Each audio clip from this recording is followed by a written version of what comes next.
नमस्कार, मैं रंगनाथ सान्याल।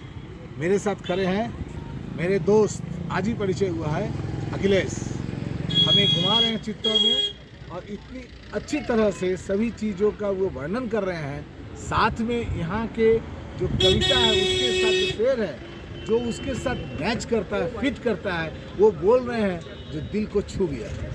हमने ये सोचा क्यों नहीं आप सभी को इनके ही शब्द से चित्तौड़ के बारे में कुछ दो शब्द आप लोगों को सुनाओ। नमस्कार दादा, मैं आप सभी का अभिनंदन करता हूँ तहे दिल से चित्तौड़गढ़ पोर्ट पर। मेरा नाम अखिलेश है। यहाँ दादा आपको त्याग, भक्ति, शक्ति, बलिदान और शौर्य की बातें सुनने के लिए मिलती है। जैसा इन दादा को मैंने सब कुछ सुनाया, बताया।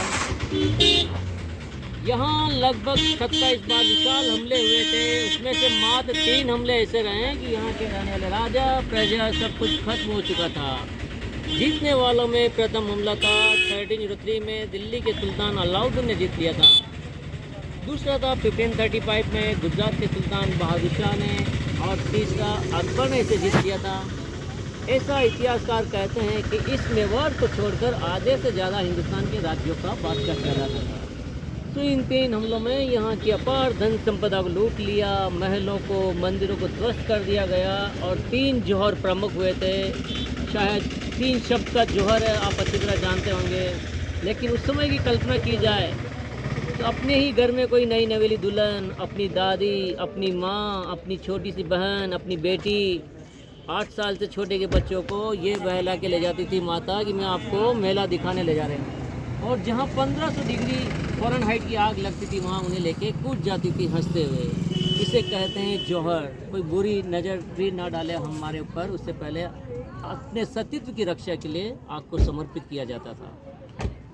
तो आक्रमण जब हो किसी मुगल का ही, जो जौहर का है, आक्रमण हो तो अपने पति को अगर खो चुकी है, फिर अपने को दुश्मन के हाथ में नहीं जाए तो अपने जो सतीदाह की तरह अग्नि में अपने को सपूत सौंप देना, दैट इज जौहर। ये जौहर हुआ। तो आपने दिखाया कि वहाँ 13,000 नारियाँ, साथ में बच्चे, 16,000 पत्नी ने किया था।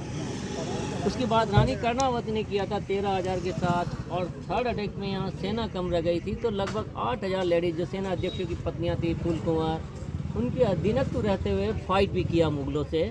बट फाइनली हारते हुए महसूस हुआ। तब एक बहन ने दूसरी बहन को कटार मारते हुए अपनी अस्मिता को जिंदा रखने के लिए वो सुसाइड जौहर भी किया था। जब 6-6, 7-7 महीने नीचे मुगल सेना घेरे डाले रखा करती थी तो यहाँ एक भाई दूसरे भाई का हौसला बढ़ाया करता था कि द्वंद्व कहाँ तक पाला जाए, युद्ध कहाँ तक टाला जाए, तू भी है राणा का वंशज, फेंक जहाँ तक बाला जाए। तो इन दीवारों से, इन प्राचीरों से वो युद्ध होता था जो जीतने की कगार पे रहा करते थे। तो हम जहाँ अभी खड़े हैं तो ये आपने कहा कि पीछे जो है वो युद्ध स्थल है जहाँ पर युद्ध हुआ क्या करता है। तो इसके साथ युद्ध का जो हमने जो देखा है कि राणा प्रताप या जो यहाँ के जो भी थे, जैसे वो शक्तिशाली युद्ध में भी शामिल थे, उस तरह से उनके ही परिवार से भक्ति में भी हैं, जिस भक्ति का नाम है मीराबाई। जैसे मीराबाई थे, जैसे मीराबाई को उनके देवर ने मारना चाहा, उसी तरह मीराबाई को एक देवर उदय सिंह ने बचाना भी चाहा, जिनके सुपुत्र है राणा प्रताप। तो आप यदि यहाँ के जो लोग हैं वो राणा प्रताप को, उदय सिंह को किस नज़र से देखते हैं, किस विषय में ये भी आप राणा प्रताप, हालांकि आप राणा बोलते हैं लेकिन यहाँ उन्हें उपाधि मिली हुई है महाराणा की। महाराणा। यस, हाँ। महाराणा प्रताप के लिए कहते हैं इतिहासकार कि वो भी अपने वंशजों में सबसे छोटे कद के थे, 7.5, और उन समय उनके दादा परदादा उनसे लंबे हुआ करते थे। फिर भी महाराणा प्रताप जब धर्म के लिए युद्ध कर रहे थे अपने स्वाभिमान के साथ लेते हुए, तो अकबर का सेना अध्यक्ष था बहलोल खान। उसके हल्दी घाटी युद्ध में अपने ही बाजुओं से उसके सिर से लेकर घोड़े सहित 2 टुकड़े कर दिए थे अपनी तलवार से, और 4 अंगल तलवार जमीन में चली गई थी। इस भयावह दृश्य को देखते ही आधी सेना तो रिटर्न हो गई थी, लेकिन दादा युद्ध से भागने का मतलब भी मौत होता है, तो वो वहाँ रह के मरना उचित समझा। उस समय भी कहते थे महाराणा प्रताप के लिए, लगने लगे जिंदगी जंग तो महाराणा प्रताप को पढ़ लेना, अकेले आप हो दुश्मन हजारों हो तो शिवाजी को गढ़ लेना। अकबर ने उसकी लाइफ में कभी फेस टू फेस फाइट नहीं की महाराणा प्रताप से। तो महाराणा प्रताप के लिए कहते हैं, फीका पड़ता था तेज सूरज का, फीका पड़ता था तेज सूरज का, जब तू माथा ऊंचा करता था, कुछ तो बात रही होगी राणा तुझ में, अकबर भी तुझसे डरता था।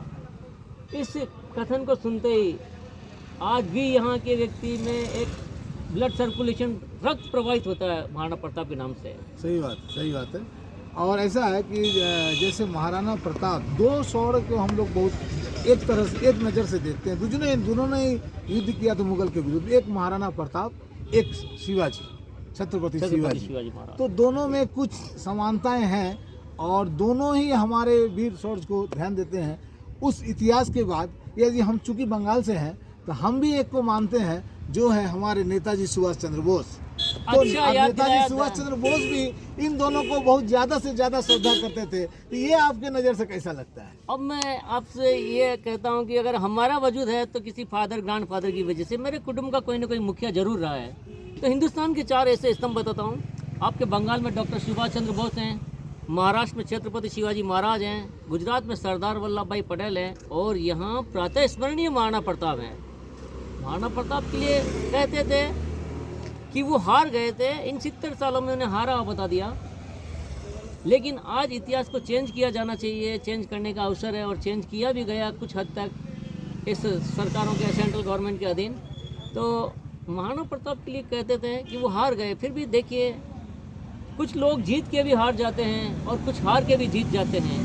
नहीं दिखते बुत अकबर के कहीं, नहीं दिखते बुत अकबर के कहीं, राणा के घोड़े हर चौराहे पे नजर आते हैं।